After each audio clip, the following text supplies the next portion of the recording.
হযরত মাওলানা সুলাইমান সাহেব। নারায়ে তাকবীর, আল্লাহু আকবার, নারায়ে রিসালাত, ইয়া রাসূলুল্লাহ, আমাদের ছাত্র হিজবুল্লাহ জিন্দাবাদ, জিন্দাবাদ, সদস্য সচিব মহোদয় জিন্দাবাদ।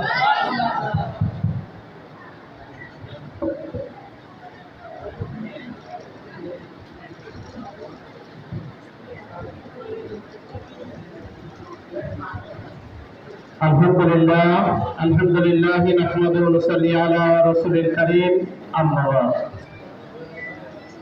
পাক ভারত উপমহাদেশের অন্যতম আধ্যাত্মিক মার্কাজ সালসিলা দরবার শরীফ থেকে পরিচালিত রাজনৈতিক দলীয় সংগঠন বাংলাদেশ ছাত্র হিজবুল্লাহ ডোমকি উপজেলা শাখার পক্ষ থেকে আজকে আয়োজিত পবিত্র ঈদ এ মিলাদুন নবী সাল্লাল্লাহু আলাইহি সাল্লাম উদযাপন উপলক্ষে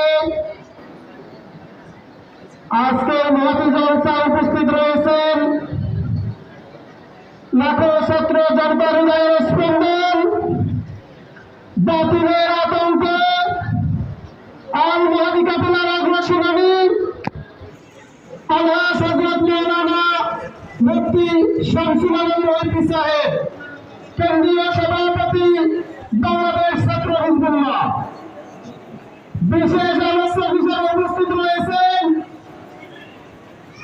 বাংলাদেশ ছাত্র হিজবুল্লাহর কেন্দ্রীয় মহাসচিব হযরত মাওলানা মুফতি মোহাম্মদ বাহাউদ্দিন মুস্তাফি সাহেব।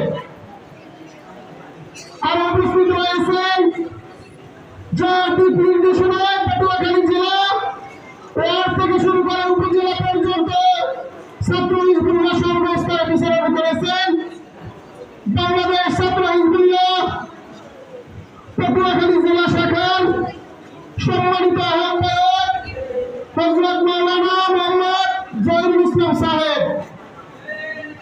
আর এখানে উপস্থিত আছেন শৈশবের লালিত স্বপ্ন আমার জলবনের উদ্দীপ্ত চেতনা প্রাণের সংগঠন আমার বাংলাদেশ ছাত্র হিজবুল্লাহর সর্বস্তরের দায়িত্বশীল ভাইয়েরা, সকলেই আমার আন্তরিক সালাম গ্রহণ করুন। আসসালামু আলাইকুম ওয়া রাহমাতুল্লাহি ওয়া বারাকাতুহু। সালসিলা দরবার বাংলাদেশের ঐতিহ্য একটি দরবার। ছাত্র হিজবুল্লাহ একটি নাম, একটি ইতিহাস। আজকে আমরা এখানে যে উদ্দেশ্যে এসেছি এই বিষয়টা তো আপনারা সকলেই অবগত আছেন। সালসিলা দরবার শরীফের মরহুম পীর সাহেব শাহ মোহাম্মদ মহিবুল্লাহ রহমতুল্লাহ আলাইহির স্মরণে বিশেষ ইসলামী স্বাগত অনুষ্ঠান ও ডোমকি উপজেলা শাখার ছাত্র হিজবুল্লাহ সম্মেলন। পল্লীর আঁকাবাঁকা মেটোপথ থেকে আসা অনেক ছাত্র ভাইয়েরা প্রোগ্রামে উপস্থিত। আলহামদুলিল্লাহ, আমি আশা করি ডোমকি উপজেলায় ছাত্র হিজবুল্লাহর প্রত্যেক প্রতিষ্ঠানে, প্রত্যেক মাদ্রাসা, স্কুল, কলেজে ছাত্র হিজবুল্লাহ পতাকা আমরা দেখতে চাই। কি বলেন আপনারা?